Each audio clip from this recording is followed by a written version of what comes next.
Well, hi there, Mindful Ninjas, and welcome to this week's video reflection. My name is Spiwa Jefferson. There are a number of you that are new to the Mindful Ninjas this week, so welcome. We are delighted to have you.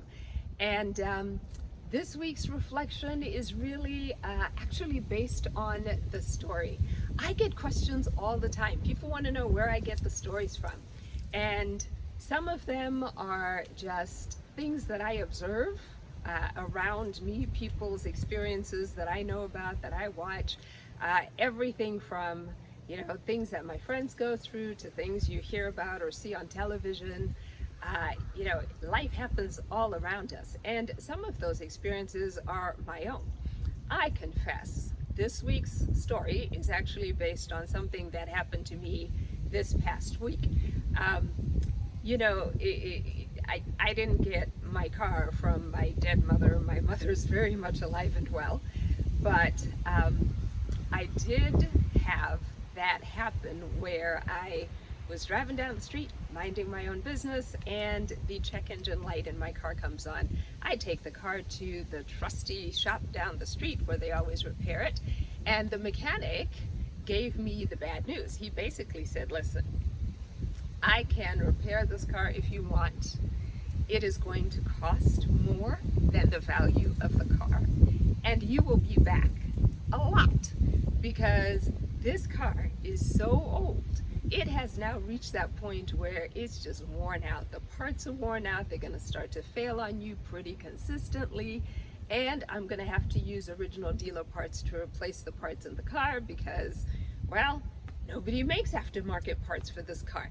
And so my suggestion to you, said he, was you can trade it in and get something else that is newer, or you can sell it. There are lots of mechanics out there who would be happy to have a fixer-upper, and they can save on labor, and they don't mind doing this. I know there's a market. I can give you the list of all the stuff that needs to be done if you want to do that. And so I didn't repair the car based on his advice, but I did go away feeling very sad because I've had this car for 7 years now, and there's a lot of life that you live in 7 years. I lived in Chicago, I lived here. I felt that this was the car that I found it the day before I moved to Chicago, and I needed to have a second car, and I prayed that God would give me the right car, and the car showed up the day before I left for Chicago, and that car has transported children and furniture and just the transition back and forth from one state to the other, and all of my adventures when I lived in Chicago, I had this car, and so it has a lot of sentimental value for me. And part of the sadness really was around the idea that it felt like I was letting go of some part of my life and some reminder of part of my life.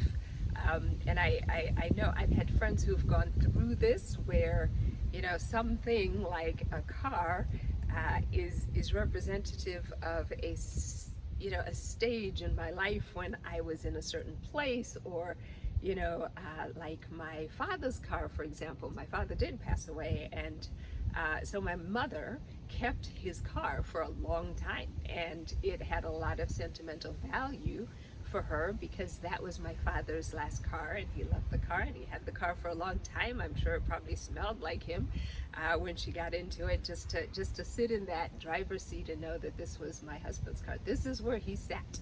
And so sometimes when we have to give up things, they're just things, but we have created this value for these things, and it's painful to have to do it. And so the week's mindful reflections are literally how I used mindfulness this past week. So the first day, I just was sad, and I'm not even ashamed to tell you, I cried. I literally cried thinking about Barry, my car. It even has a name. That's how attached to this car I am. Barry, my car. I'm going to have to give him up, and oh, this is such a sad occasion, right? And it's fall in Minnesota, the leaves are falling.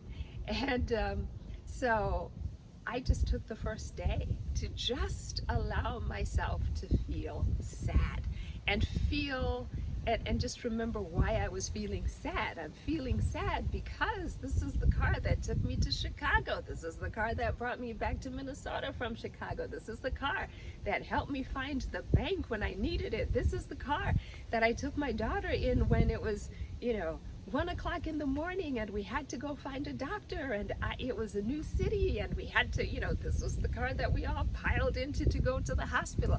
And I just allowed myself to feel the loss and the sadness and how, I was just going to have to give this part of my life up and just sort of reclaim the memories, right? Because the memories are not in the car, the memories are in my head. And whether the car is here or not, I will still carry those memories. So the first day for me was just cleansing myself of the negative emotion and the sadness and the loss and just the mourning for this, thing. And then day 2 was the recognition that the thing is the thing, right? The memory is not in the thing. The memory is up here, and the memory is here, and it is not over there in the thing. And so just sitting and getting that clarity that actually there's sort of a fiction to even the sadness that's not even real, right? And then by the time I got to day 3, I started to get some insights. So I personally, when I do my meditation, it is God-centered meditation. I meditate so that I can hear God's voice. I meditate so I can hang out with the Lord. I meditate so that I can pray. I meditate and pray. And so as I'm sitting and getting that clarity over the course of my mindful for me it's more like mindful in 30, but I encourage you to start with 5. So as I'm sitting in my meditation over the course of the week, I start to get clear on certain things. And what clarity came was also, anytime your car breaks down and you hadn't been in the mode of I need to buy another car like right now, financially that kind of hits you, right? I wasn't ready to buy a car right now. I don't want a new car. But I've been thrust into this position, and part of the clarity that came over the week was actually, if you move, sort of the chess pieces of your financial life in this direction, and you move this piece over here, and you do this over here, you can actually accommodate having to go out and look for a new car. Now, in my head, there's a price point and a price range that I can afford that will be, that will fit into the chess pieces in the plan. But the plan did come. And so by the end of the week, literally, having sat down every morning and done my meditation, by the end of the week, I was feeling like, hey, I can do this. I can do this. And I had even reached a point of being at peace with the loss of my Barry, whom I loved so much, but now, who I will be, happy to trade in as soon as the car that I'm looking for actually turns up. And so all that to say, be encouraged. This stuff really does work. And so if you are struggling with a situation where you're trying to figure out, gosh, I've been blindsided. I feel like a lot of us have been blindsided so much this year in particular, right? With all of the things we didn't expect and all of the circumstances, I didn't expect to lose my job this year. I didn't expect my car to break down this year. I didn't expect to have to work from home this year. I didn't expect to be worried about diseases and coming into close contact with other human beings. Who knew that would be a thing? But it is. And so we have all been blindsided by things that have just come at us from left field, from seemingly out of nowhere.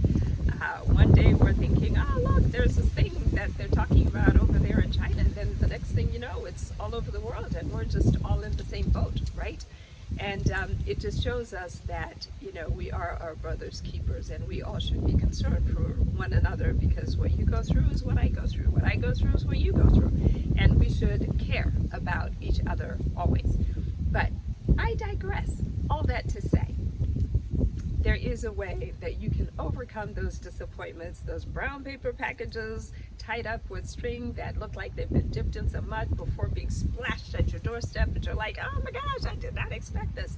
There is a way that you can use mindfulness to overcome those situations. And I encourage you to try it and take your mindful reflections this week to do just that. So have a go at it. Let me know how things go for you. And as always, keep in touch. A lot of you send me emails over the course of the week over the topics or over something else. Keep doing it. I love to hear from you. I always return your emails. And so let's keep talking about it.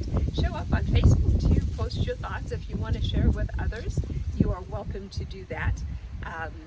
I'm going to be encouraging people to be more talkative on Facebook because we have all been, kind of silently meditating, I suppose. But we'll see.